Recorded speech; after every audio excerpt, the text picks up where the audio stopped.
పింఛన్లపై జరిగిన చర్చతో శాసనమండలి దద్దరిల్లింది. కూటమి ప్రభుత్వం వచ్చాక పింఛన్లు తొలగించారంటూ వైసీపీ సభ్యులు చేసిన ఆరోపణలపై మంత్రులు ధీటుగా బదులిచ్చారు. వైసీపీ హయాంలో అనర్హులకు పింఛన్లు ఇచ్చారని, వాటిని సవరించే క్రమంలో కొన్ని ఆగాయని మంత్రి కొండపల్లి శ్రీనివాస్ చెప్పారు. తొలగింపు అంశంపై బొత్స సత్యనారాయణ చేసిన వ్యాఖ్యలపై మంత్రి కొండపల్లి ఆగ్రహం వ్యక్తం చేశారు. కూటమి ప్రభుత్వంలో ఎవరికీ అన్యాయం జరగదని శాసనమండలిలో హామీ ఇచ్చారు. 5 లక్షల పైగా పెన్షన్లు తీసేయడం జరిగింది అధ్యక్ష. ఇంకా సుమారుగా 1 లక్ష పైబడి వికలాంగులను గాలిలో పెట్టడం జరిగింది అధ్యక్ష.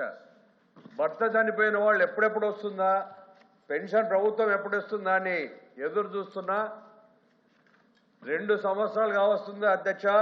రాష్ట్ర ప్రభుత్వం అప్పేమో విపరీతంగా పెరుగుతూనే ఉంది, కానీ పేదలకు చేయాల్సిన ఈ పెన్షన్లు ఒక్కటి కూడా ఇవ్వకపోవడం చాలా దురదృష్టకరం అధ్యక్ష.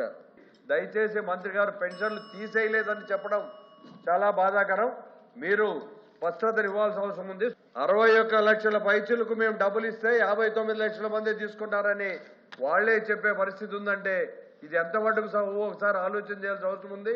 54,10,000 పెన్షన్స్ 2019 నాటికి అప్పటి కూటమి ప్రభుత్వం ఇవ్వడం జరిగింది అధ్యక్ష. తెలుగుదేశం ప్రభుత్వం గత 20 నెలలుగా పెన్షన్స్ తీయడం అనేది ఎక్కడా జరగలేదు అధ్యక్ష. గత గవర్నమెంట్లో 6 నెలలకు ఒకసారి 6 స్టెప్ వ్యాలిడేషన్ అని చెప్పి పెన్షన్ తీసి కొత్తవి ఇచ్చారు అధ్యక్ష. కానీ ఈ 20 నెలల్లో పెన్షన్స్ అనేది ఎవరికి కూడా తీయలేదు అధ్యక్ష. స్పౌస్ పెన్షన్స్ కూడా వెంటనే శాంక్షన్ చేయడం అవుతుంది అధ్యక్ష. 4,70,000 మంది గత 20 నెలల కాలంలో చనిపోయారు అధ్యక్ష. వాళ్ళ పెన్షన్స్ ఆపడం జరిగింది. మరి అలాగే ఎవరైతే 3 నెలల పాటు పెన్షన్ తీసుకోవాలో వాళ్ళు పర్మనెంట్ మైగ్రేషన్ కింద పెన్షన్ ఆపడం జరుగుతుంది అధ్యక్ష. ఈ 20 నెలల కాలంలో 55,000 కోట్ల రూపాయలు పెన్షన్ నిమిత్తం ఇవ్వడం జరుగుతుంది అధ్యక్ష. ప్రతి నెల 1వ తారీఖున ఇవ్వడం జరుగుతుంది. తమరు ఒక్క పెన్షన్ కూడా తీసివేయకపోతే వీళ్ళు ఎందుకు వచ్చారు? వికలాంగులు అనే దయాదాక్షిణ్యం లేకుండా పెరగడం వాస్తవం కాదా? వాళ్ళు రోడ్డు పడిన కూడా విషయం వాస్తవం కాదా? ప్రభుత్వం వచ్చిన తర్వాత చాలా ఆరోపణలు వచ్చాయి అధ్యక్ష. అంటే అనర్హులకి వికలాంగుల పెన్షన్ ఇవ్వడం జరుగుతుంది. బైక్ మీద తిరుగుతున్న వాడికి బెడ్ పెన్షన్, అదే శాశ్వత 100% డిజేబిలిటీ పెన్షన్ ఏదైతే ఉందో దాన్ని ఇవ్వడం జరుగుతుందని చాలా వార్తలు రావడం జరిగింది. దానికోసం అని చెప్పి అక్కడక్కడ కలెక్టర్స్ ప్రోయాక్టివ్గా తీసుకున్న నేను కొన్ని వెరిఫికేషన్లో అనర్హులు ఎక్కువగా బయటకు రావడం వల్ల గౌరవ ముఖ్యమంత్రి గారు సుమారు 8 లక్షల డిజేబిలిటీ పెన్షన్స్ ఉన్నాయి. ఈ 8 లక్షల పెన్షన్స్ కూడా ఒకసారి రీవెరిఫై చేయమని చెప్పి ఆదేశాలు ఇవ్వడం జరిగింది అధ్యక్ష. డిజేబుల్ పెన్షన్ ఎవరైనా ఉన్నారంటే వాళ్ళు ఎవరికి కూడా పెన్షన్ ఆగలేదు అధ్యక్ష. ఈ రోజుకి కూడా అనర్హులు ఉన్న ఎవరైతే నిర్ధారణ అయిందో వాళ్ళ రీవెరిఫికేషన్ ప్రాసెస్ ఇంకా జరుగుతుంది అధ్యక్ష. మళ్ళీ ఒకటి అంటే గతంలో చేసిన డాక్టర్ కాకుండా వేరే డాక్టర్ దగ్గరికి వెళ్ళి పంపించి కూడా రీవెరిఫికేషన్ చేస్తున్నాం అధ్యక్ష.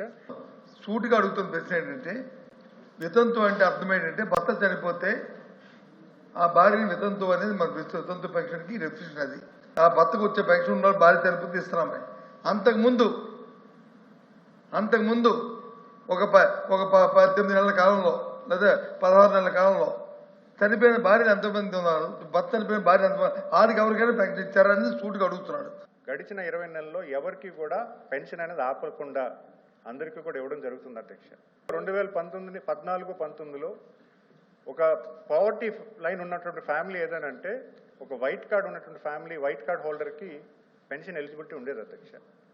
అయితే గత గవర్నమెంట్ ఏం చేసింది అధ్యక్ష, హౌస్ హోల్డ్ సర్వే అని చెప్పి ఇష్టం వచ్చినట్టుగా సర్వే చేయడం జరిగింది అధ్యక్ష. అసలు ఏం జరుగుతుంది అనేది ఒకటి కొత్తగా కార్యాచరణ చేస్తూ కొత్త పెన్షన్ అనేది ఎలాగివ్వాలి అనేది ఒక కార్యరూపం చేయడం జరుగుతుంది అధ్యక్ష. మేము ఎలక్షన్లో చెప్పాం, మేము వచ్చిన తర్వాత 4,000 రూపాయలు, వికలాంగులకు 6,000 రూపాయలు, కిడ్నీ వ్యాధితో పోయినటువంటి 10,000 రూపాయలు, 15,000 రూపాయలు చేస్తామని చెప్పాం అధ్యక్ష. ఇచ్చిన మాట ప్రకారం మేమేదో అధికారంలోకి వచ్చిన తర్వాత కాదు, రాక 2 మాసాల ముందే చేస్తామని చెప్పి ఇవ్వడం జరిగింది. 20 మాసాల్లో ఈ దేశ చరిత్రలో ఏ రాష్ట్రం ఇవ్వని విధంగా 54,000 కోట్ల రూపాయలు డైరెక్ట్గా ఒక పెన్షన్కే డైరెక్ట్ బెనిఫిట్ స్కీమ్ కింద ఇచ్చాము అధ్యక్ష. డెత్ అయిన వాడికి పెన్షన్ ఇవ్వరు కదా. ఏదైతే మీరు అన్నట్టుగా ఆ 1,00,000-2,000 లక్షలు తగ్గాయి డెత్ పెన్షన్స్ అధ్యక్ష. 2019 వరకు ఏ మంత్లో భర్త చనిపోతే ఆ మంత్లోనే భార్యకి ఇచ్చేవాళ్ళం. మీరు వచ్చిన తర్వాత అది ఎందుకు కారణం ఏంటో తెలియదు. భర్త చనిపోయినా భార్యకి పెన్షన్ ఇవ్వలేదు. రికార్డు ఉంది కదా, తెప్పించండి, ఒకరోజు కూర్చొని రికార్డు చూడండి. మళ్ళీ మేము వచ్చిన తర్వాత ముఖ్యమంత్రి గారు భర్త చనిపోయినటువంటి వాళ్ళకి ఎవరికైనా సరే పెన్షన్ వస్తే ఇమీడియట్గా ఆ మరుసటి నెలలోనే డైరెక్ట్గా పెన్షన్ ఇమ్మని చెప్పి స్పష్టంగా ఆదేశాలు ఇచ్చాం. అన్నీ జరుగుతున్నాయి.